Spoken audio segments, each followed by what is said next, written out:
Très bien, voici le chapitre 1 présenté de façon très approfondie. Chapitre 1, introduction à la narration personnelle. Raconter une expérience passée. Objectif. Apprendre à raconter une expérience vécue avec clarté, expressivité et structure logique.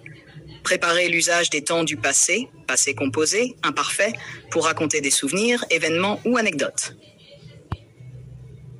Comprendre le rôle de la narration personnelle. Qu'est-ce que raconter une expérience personnelle? C'est exprimer ce qu'on a vécu dans le passé, en partageant le contexte, ou quand, avec qui, les actions principales, ce qui s'est passé, les émotions ressenties, les conséquences ou le bilan. Pourquoi est-ce important?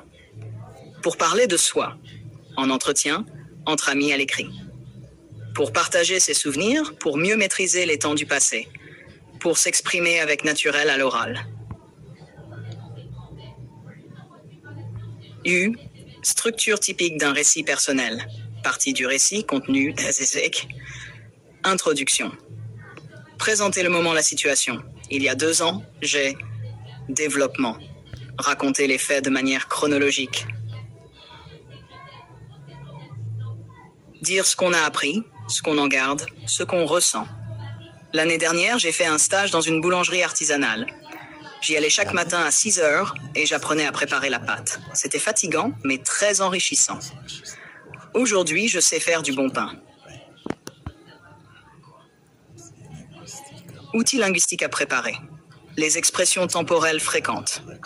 Hier, la semaine dernière, il y a 2 ans, quand j'étais petite, à cette époque, pendant les vacances, un jour, ce matin-là, soudain.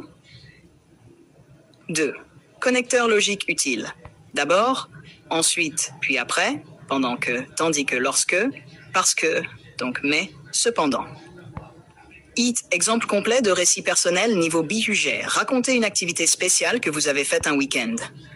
Le mois dernier, j'ai fait une randonnée avec des amis dans les montagnes. Nous sommes partis tôt le matin, vers 7 heures.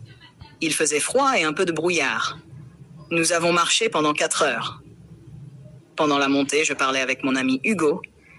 Il me racontait son travail et moi je lui parlais de mes projets. Ensuite, nous avons déjeuné près d'un lac. C'était magnifique.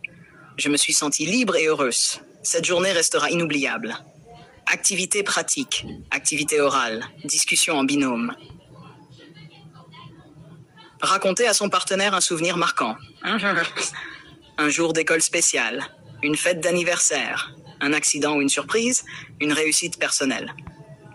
L'élève A écoute l'élève B, puis reformule ce qu'il a compris. On inverse ensuite les rôles. Rédaction courte. Consigne. Racontez un souvenir lié à votre enfance. 4 à 6 phrases. Exemple de production attendue. Quand j'étais petit, je passais mes vacances chez mes grands-parents. Ils habitaient à la campagne. Je jouais avec les animaux de la ferme. J'aimais beaucoup les chevaux. C'était un moment très joyeux. Vie. Exercice corrigé. Exercice 1. Identifier les temps. Consigne. Souligner les verbes.